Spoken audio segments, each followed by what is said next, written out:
अस्सलाम वालेकुम। This is Moid Pirzada. बहुत दिनों के बाद मैं आज एक व्लॉग कर रहा हूँ और I really really wanted to talk about the deadlock in the US politics after the election and its implications for the global power of the United States. लेकिन आज पाकिस्तानी पॉलिटिक्स में एक इतनी दिलचस्प चीज़ हुई है जिसमें मैं एक छोटा सा कमेंट के बगैर रह नहीं सकता। और वो दिलचस्प ये चीज़ ये है कि अब से चंद घंटे पहले मोहतरमा मरीम नवाज साहिबा ने बीबीसी उर्दू को एक इंटरव्यू दिया। बड़ा इनोसेंट किस्म का इंटरव्यू था जिसमें उन्होंने ये कहा कि पाकिस्तान की फ़ौज से बात हो सकती है, लेकिन पीटीआई की हुकूमत को घर भेजना होगा। यानी वो ये कह रही हैं कि फ़ौज जो है, कंडीशन मेरी है, शर्त ये है कि फ़ौज जो है वो पीटीआई की हुकूमत को, इमरान खान की हुकूमत को घर भेज दे। इससे हमें बहुत सी चीज़ें पता चलती हैं। पहली चीज़ तो हमें पता चलती है कि मोहतरमा मरीम नवाज साहिबा जो है वो बहुत इनोसेंट हैं। ऐसी कोई चीज़ नहीं होने वाली। पाकिस्तान की फ़ौज जो है वो ना तो कोई ऐसे मूड में है कि पीटीआई की गवर्नमेंट को घर भेज दे, और ना ही फ़ौज ऐसा कर सकती है। उसकी वजह ये है कि एक पूरा निज़ाम है, एक सिस्टम है।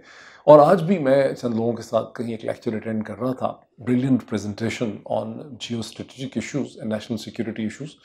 और उस लेक्चर को मेरे साथ जितने भी लोगों ने सुना है, मुझसे वो इत्तफाक करेंगे कि पाकिस्तान की इस्टेब्लिशमेंट को इस खित्ते के अंदर और इस खित्ते के अंदर जो चैलेंजेस हैं और जिस तरह के चैलेंजेस हैं उससे बखूबी पाकिस्तान की इस्टेब्लिशमेंट वाकिफ़ है।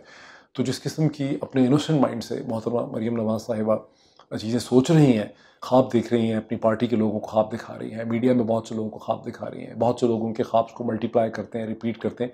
ऐसी कोई चीज़ जो है वो बहुत ऐसी कोई चीज़ इस वक्त होते नज़र नहीं आ रही। मगर फिर एक दूसरी चीज़ आ जाती है, एक सवाल उठता है जहन में कि मोहतरमा मरीम नवाज साहिबा जो हैं वो इतनी इनोसेंट क्यों है, इतनी मासूम क्यों है। जिस तरह वो अपनी उम्र से बहुत छोटी लगती हैं, इसी तरह उनके ख्यालात भी बड़े कच्चे हैं। क्या वजह है इसकी? इसकी वजह यह है कि जब आप पैदा हों, और ऐसे बहुत से पाकिस्तानी पॉलिटिक्स में आज लोग हैं, when you born with a golden spoon studded with diamonds, और आपको अपनी ज़िंदगी के लिए, उसकी रोज़गार के लिए, उसकी माश के लिए, अपनी ज़िंदगी की स्ट्रगल के लिए आपको खुद ज़ाती तौर पे कोई मेहनत ना करनी पड़े, आपके बाप दादा माँ बाप जो है वो इतना कुछ आपके आगे पीछे इकट्ठा कर दें कि आपको जो ज़िंदगी की हार्ड स्ट्रगल है, जब आपको नहीं करनी पड़ती, आपको अपने लिए पैसा नहीं कमाना पड़ता, तो आपको ज़िंदगी की जो तल्ख़ हकीकतें हैं वो आपको नहीं समझ आती, आपको उन हकीकतों का पता नहीं चलता।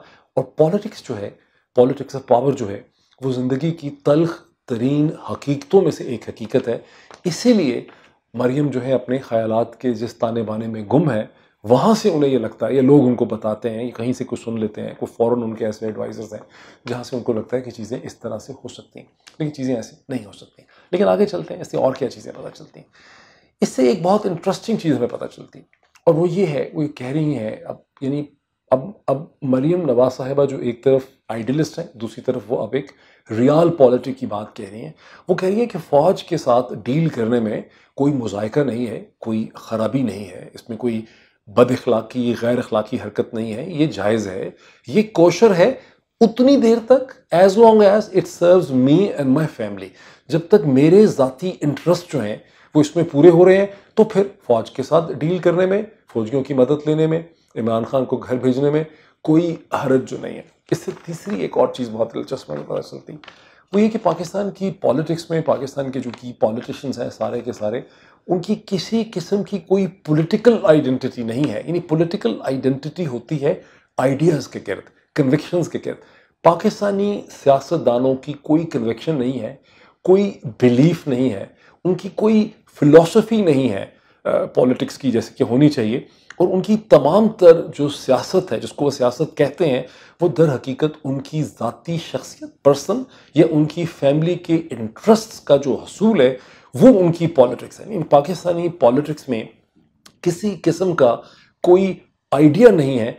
और वो जो एक आपकी शख्सियत की तामीर होती है, आपकी पॉलिटिक्स जब किसी नज़रिए के गिर्द और किसी आइडिया के गिर्द, किसी कन्विक्शन के गिर्द, किसी सेंस ऑफ बिलीफ के गिर्द खड़ी होती है, जिसमें आप बिलीव करते हैं, जिसके लिए आप मरने को तैयार होते हैं, वो चीज़ जो है वो पाकिस्तान में टोटली एब्सेंट है। अभी एक एग्जांपल देख लें आप, अमेरिका में आपके सामने जो 78 या 77 ईयर ओल्ड जो बाइडन है, वो कम से कम 50 बरस से, 52 बरस से ये शख्स जो है अपनी यूनिवर्सिटी के ज़मानों से एक ही सियासी जमात, एक ही सियासी नज़रिया डेमोक्रेटिक पार्टी से मुंसलिक है।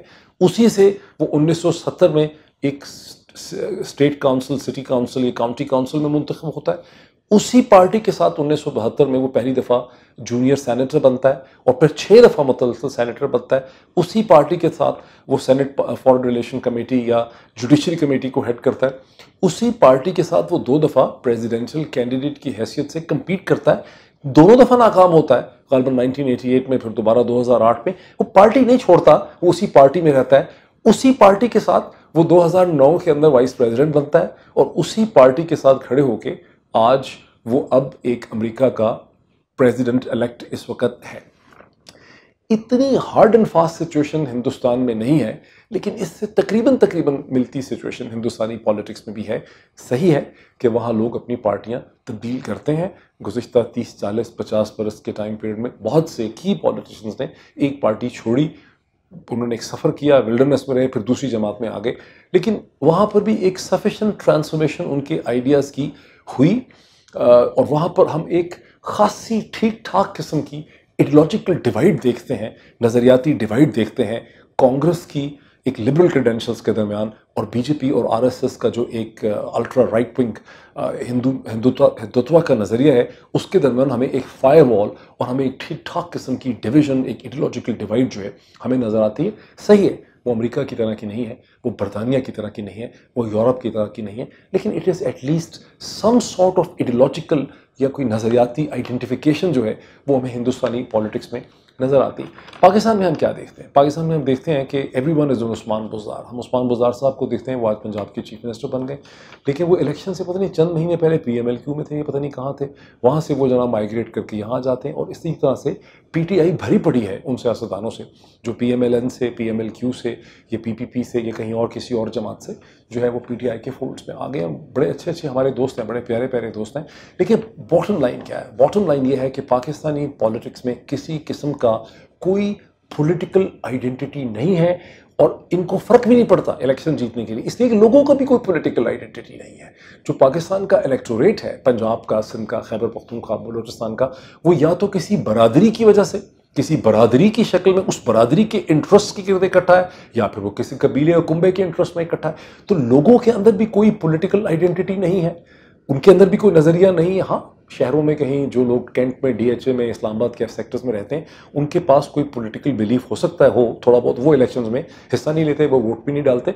सो जो लोग पाकिस्तान में वोट डालते हैं, उनका कोई नज़रिया या कोई आइडिया जो है वो पॉलिटिक्स में नहीं है। ये कुंबे की, बरादरी की, कबीले की एक इंटरेस्ट की एक टर्फ वॉर है जो हम देखते हैं। अच्छा, अब एक मैंने यहाँ पर आइडिया देखा है इस पूरी डिबेट में, गुज़िश्ता चंद मास की भी बड़ी एक एग्रेसिव और फिरोशियस डिबेट जो है वो इसी आइडिया के गिर्द हम देखते हैं, जो मैं आपको बताने लगा हूँ।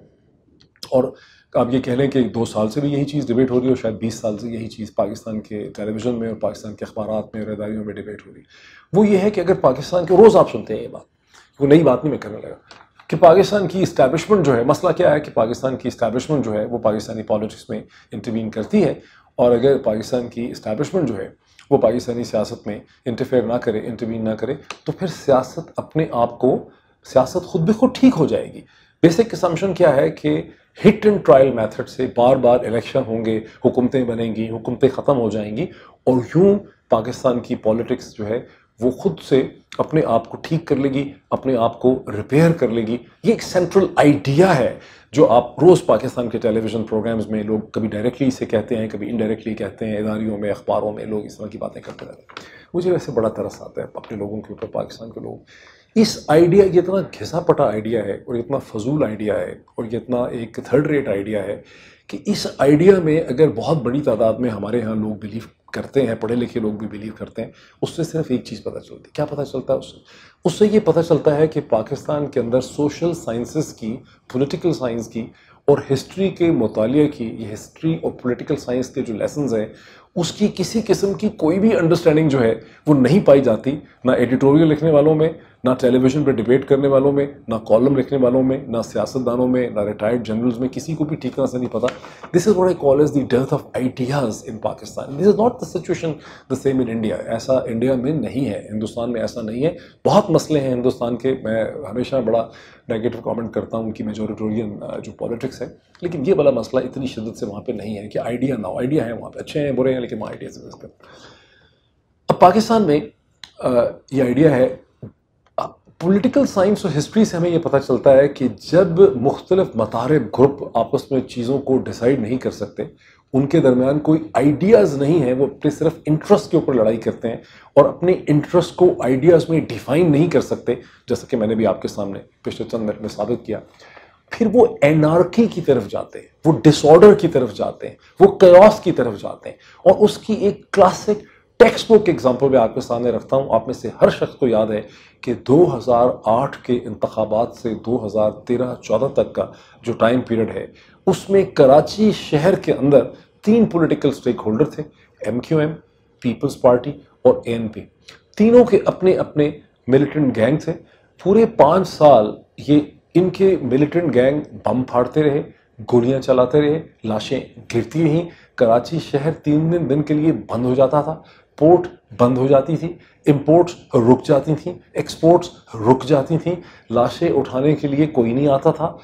आधी एम्बुलेंसेस ही थीं जो उस मैदान जंग में से लाशें उठाती थीं, टिल द टाइम केम जब सुप्रीम कोर्ट ऑफ पाकिस्तान ने इंटरफेयर करते हुए पाकिस्तान रेंजर्स को हुक्म दिया और यूं इस्टेब्लिशमेंट पाकिस्तान ने फोर्सफुली तौर पे, ब्रूटली, सख्ती के साथ, बड़े डिसिप्लिन के साथ, लेकिन बड़ी सख्ती के साथ कराची की सो कॉल्ड डेमोक्रेटिक पॉलिटिक्स के अंदर कायोटिक पॉलिटिक्स में, पॉलिटिक्स और डिसऑर्डर में इंटरफेयर किया और डिसऑर्डर से ऑर्डर को रिस्टोर किया, जिसकी वजह से आज हम लोग कराची शहर में जाके होटल के कमरे में डर के नहीं बैठते, बल्कि कराची शहर को बाहर निकलते हैं, उसकी खुशबुएं और बदबुएं जो है हम सूंघते हैं, बाज़ारों में जाते हैं और कराची की कारोबारी ज़िंदगी चलती है।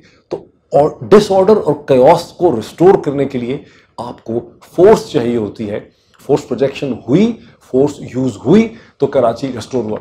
अब हम आ जाए कि जितने भी वेल गवर्न्ड डेमोक्रेटिक हों या नॉन डेमोक्रेटिक हों या क्वासी डेमोक्रेटिक मॉडल हैं दुनिया में, अमेरिका का मॉडल हो, अमेरिकन रेवोल्यूशन को देख लें, अमेरिकन सिविल वॉर को देख लें, बरतानिया के अंदर, जिसने बरतानिया की हिस्ट्री पढ़ी है, और I am a very keen student British history, जितनी जंगो-जदल, जितना खून खराबा, जितनी मार पीट, जितना कत्लो गारत जो है बरतानिया में गवर्नेंस मॉडल को इन्वेंट करने के लिए हुआ, जो फ्रांस में हुआ, जो कम्युनिस्ट रशिया जिस तरह से खड़ा हुआ, और फिर चीन जिसकी आज हम बहुत तारीफ करते हैं।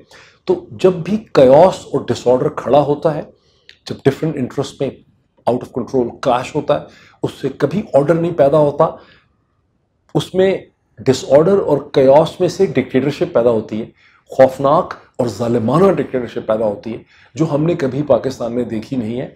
उस जालिमाना डिक्टेटरशिप के खिलाफ फिर आप स्ट्रगल करते हैं और उस स्ट्रगल के नतीजे में आप स्लोली एंड ग्रेजुअली अपने राइट्स को रिस्टोर करते हैं। ये है basically lesson of the history. Unfortunately Pakistan में कहीं पर इस लेसन ऑफ हिस्ट्री की अंडरस्टैंडिंग नहीं है, but I would just leave it on this. मेरा ख्याल है जो लोग समझना चाहते हैं वो समझ सकते हैं, जो नहीं समझ सकते बस वो फिर उनका अल्लाह ही हाफ़िज़ है। Thank you so much.